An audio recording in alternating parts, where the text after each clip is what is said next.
Welcome to UNCAGED, a show that celebrates thought leadership from today's top business leaders. The program provides a voice to amazing executives from around the globe who are shaping the world of business today and mapping the path to the commerce of tomorrow.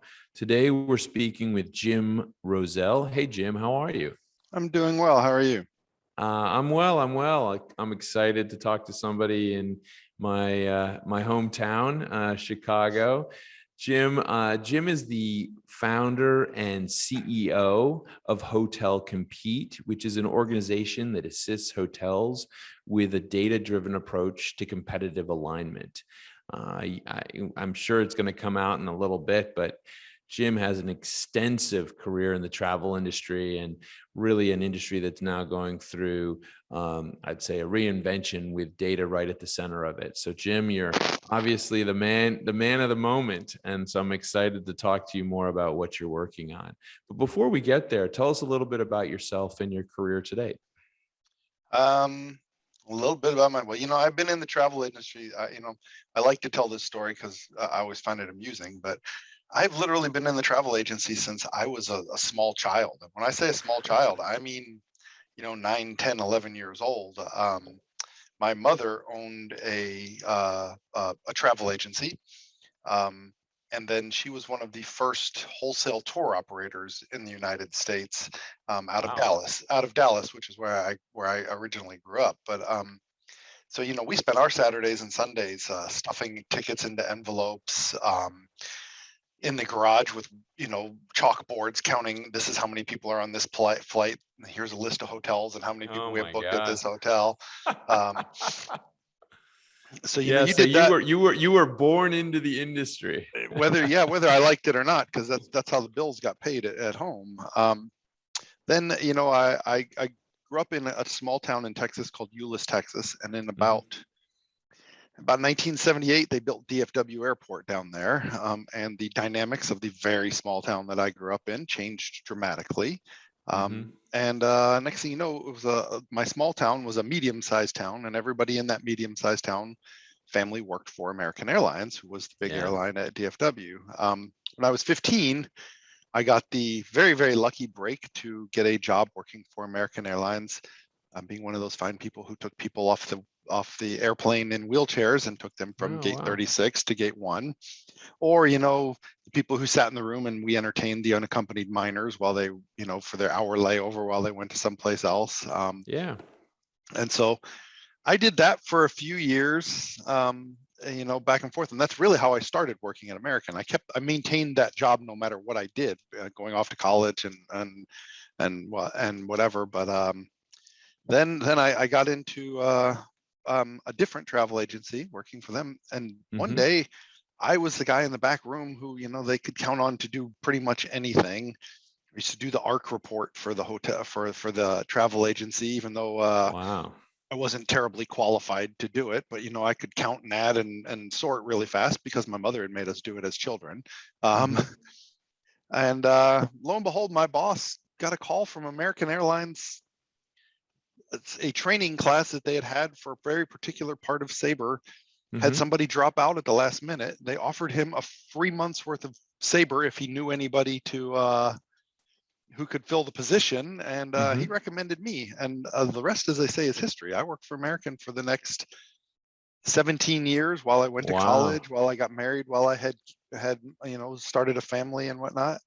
And I progressed at American Airlines from a travel agency support desk to a product development role for that travel agency tool that they sold to and at one point in time, I turned to my wife and I said, honey, we are never going to advance my career if I don't get on the actual airline side of all of this.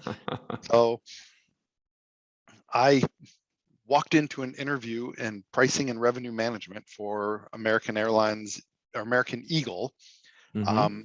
Sat down in front of the guy and flat out told him, I don't even know what revenue management is. And until I walked into this interview, I didn't even know we overbooked planes. But I'm really, really good with spreadsheets, and I'm really, really good with doing things quickly, and I learn fast. And I'm begging you to let me get this job. And you know what? The guy hired me. Oh, wow.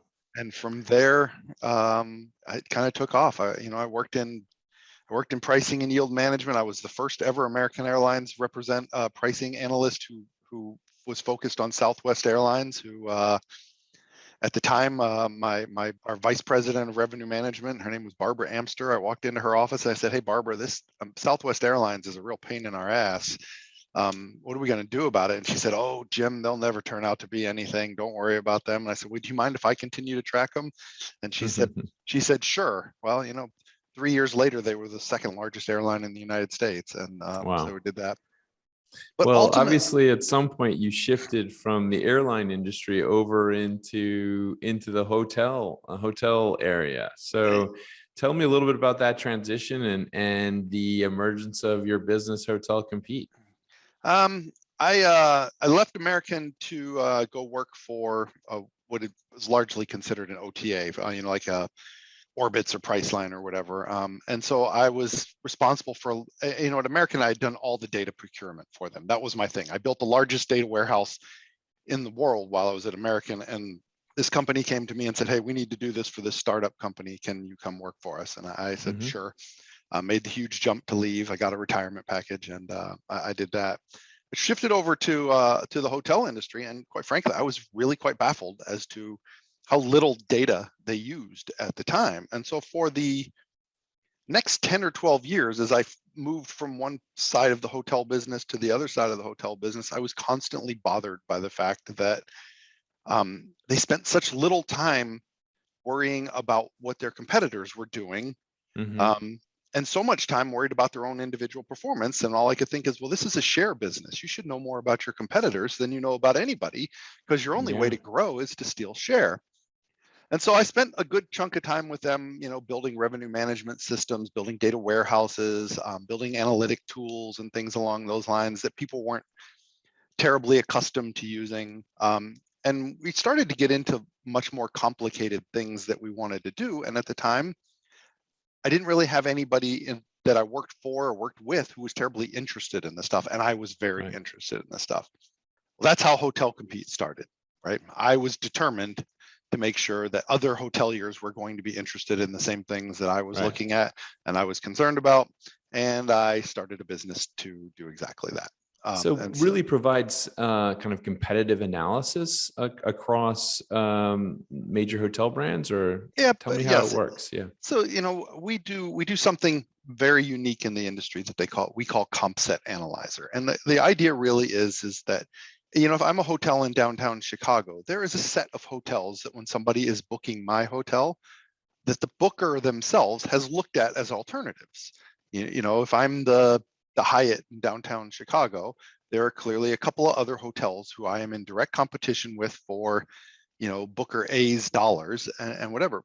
And the hotels were very, very poor, in my estimation, at identifying who those actually were. They had some market type assessments. Hyatt assumed it competed with Hilton. Marriott assumed it competed with Hilton.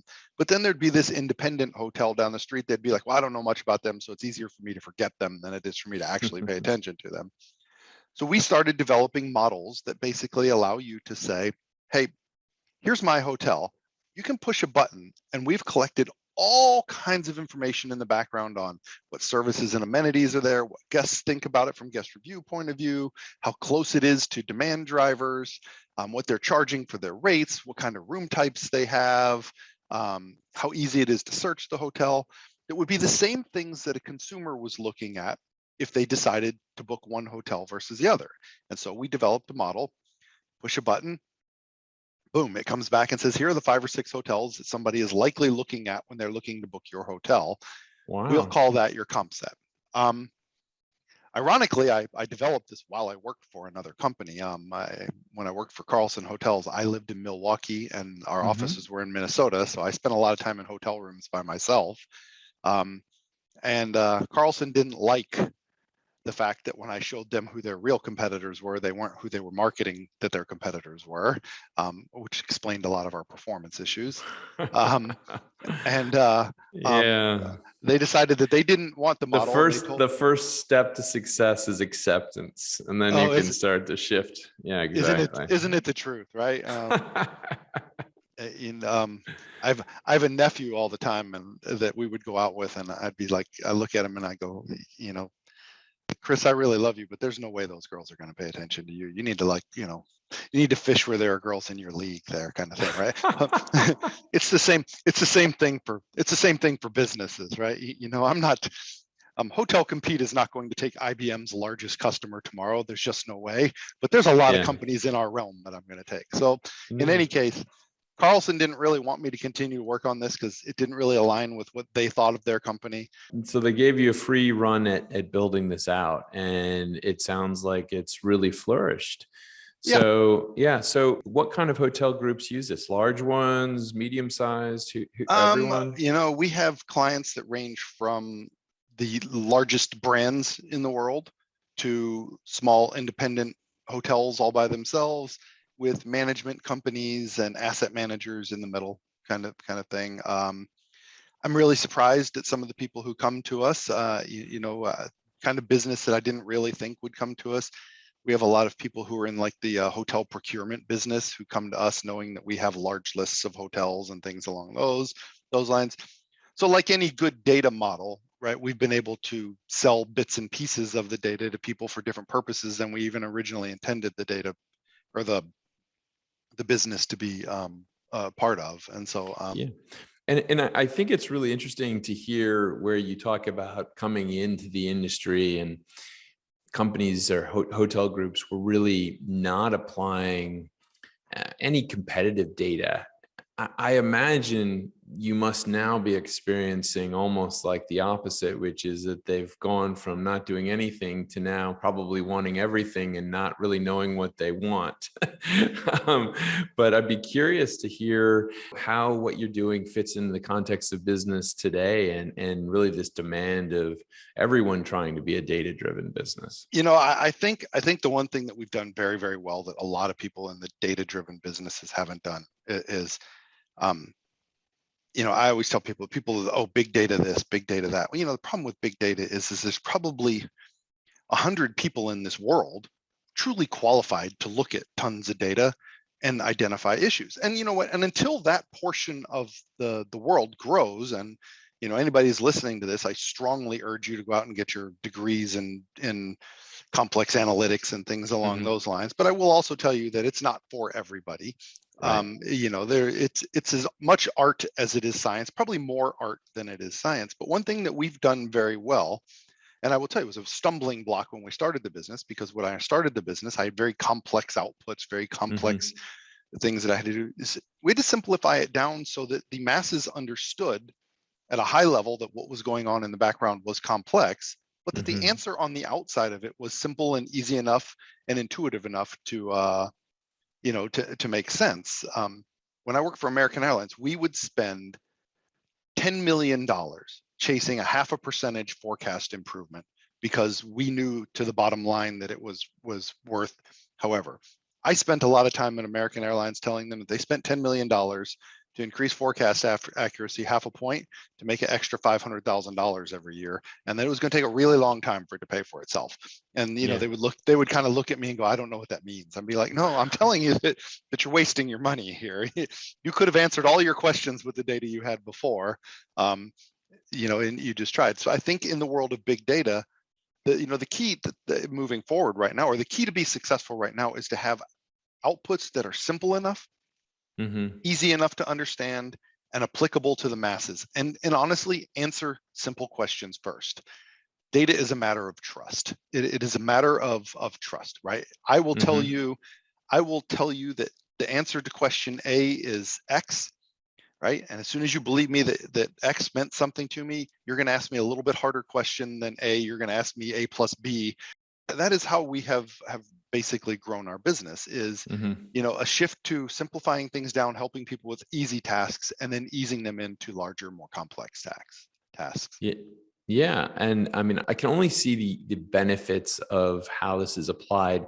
I guess I'm just so aware of all these applications that have popped up that are hotel related, like, Hotel Tonight, or all these various products that make the purchasing of hotel rooms more efficient and probably help hotels manage their inventory more effectively. So I'm imagining that all these companies really need what you guys are working on.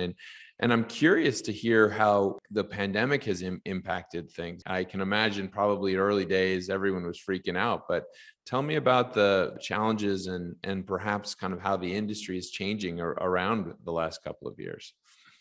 The pandemic, certainly in the hotel industry, threw everybody for a loop, right? Suddenly you went from people who spent their whole lives welcoming people, hugging them.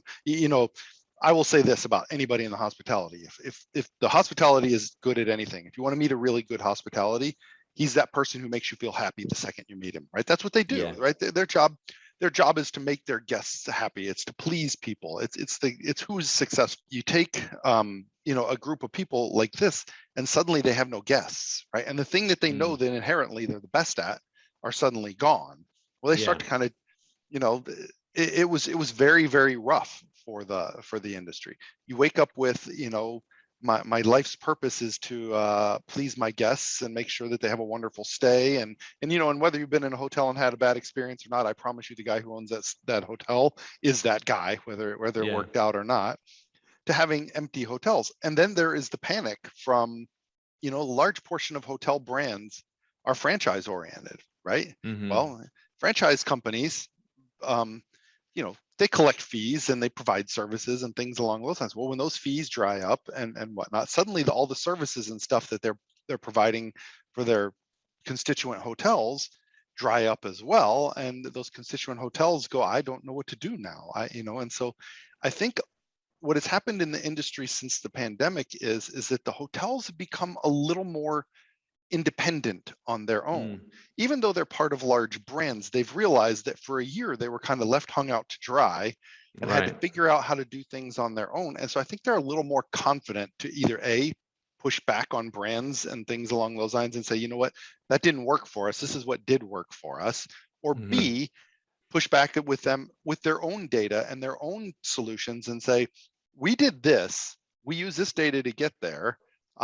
We think this really works.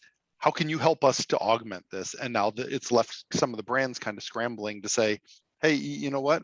Yeah, we should have been looking at that for you. We should have been. So together, I think they've kind of, one got educated from the franchise end, one got educated from the franchisee end, and I think they've come to more in the middle than they ever have before, which is good. Have there been any kind of clear winners and losers in the space, or limited service hotels?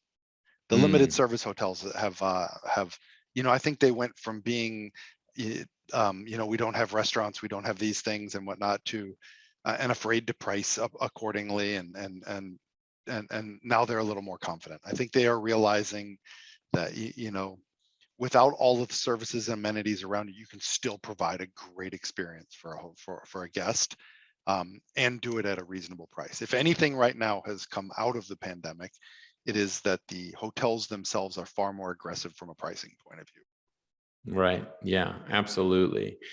So pricing is one of the factors that you think will be a continued focus. As you, I'd say, look at Hotel Compete's solutions that you're offering, where are you guys evolving in terms of the data that you're looking at and how you're applying them to the challenges that the hotel industry, I would imagine, is going to still see for the next couple of years? The thing that we are venturing into now is what we call rate monitoring, which is really, rate monitoring used to be, I would give you a bunch of rates for your day and a bunch of rates for your competitors and expect that you could look through them and identify, where you were good. And now I think what we're focusing on is, how do I help you zero in on the dates in the future where you need the most help? Where the position that you've gotten yourself into through price changes and competitive changes has left you no longer in the position you want to be. What we've really started focusing in on is making it easy for hotels to identify those dates out in the future where they need to have some proactive change, which has always been very difficult in this industry because there's a lot of automation in the pricing world, but it used to work much better when a handful of hotel companies had large amounts of automation and they had an advantage from it. Well, now every hotel company has pricing automation. And what happens is those, one sets a price and then another one responds, and then they respond, and they respond, they respond, they respond, they respond, they respond, and it's doing it all in an automated fashion. And at some point in time, people lose the daisy chain of connections as to how something happens. And so what we are focused very, very much on for the next year is providing hotels with tools to find out where they went awry in this daisy chain kind of thing. The automated hotel recommendation, the one that said, I was at 109, you should go to 114. Competitor responded at 119. They told me to go to 124. And, we kind of bounced around, and suddenly the price was up $15 or $20. And with 4 other competitors, you couldn't really make sense of it. So we are working very hard right now at developing tools that we call Rate Momentum Monitor that allow you to very much zero in on where your value proposition has gone awry. Oh, that's great. Yeah, it reminds me a lot of some of the tools for kind of online marketing that have played out over the years as things like purchasing search became more and more competitive. How do you manage and monitor and optimize your search spend as everyone was piling onto the same keywords, same kind of challenges. That's a really, really valuable area. Well, listen, Jim, thank you so much for telling us more about what you're working on at Hotel Compete. I would say that as far as I can see, you are really at the center of change as an industry really starts to has to embrace more and more data to shape how they build a performance hotels experience. Thank you so much for being on UNCAGED today. Jim, we always ask before we end, where would someone be able to reach you if they wanted to ask more questions about Hotel Compete? You can go to our webpage at www.hotelcompete.com and see, in all honesty, an overview of the products and services that we have. We do a lot of ad hoc stuff in there, but you know what? They can reach me directly at Jim Rozell at hotelcompete.com. We are a small, tight-knit group here. We don't have 1,000 employees. What we have is, a couple dozen very, very passionate people who are doing it. If you even have the simplest questions about your competitive space in the hotel world, shoot me an email. I'll probably directly respond to you at first to kind of feel you out for what you want, but we'll have somebody helping you out very soon. There's hardly a piece of data that is available to the general public that we don't collect here. Mm-hmm. So, any questions that anybody has, please reach out to me directly. I love it. I love it. Jim, thanks so much for being on UNCAGED, and I look forward to having you back. So much. All right. Cheers. Bye.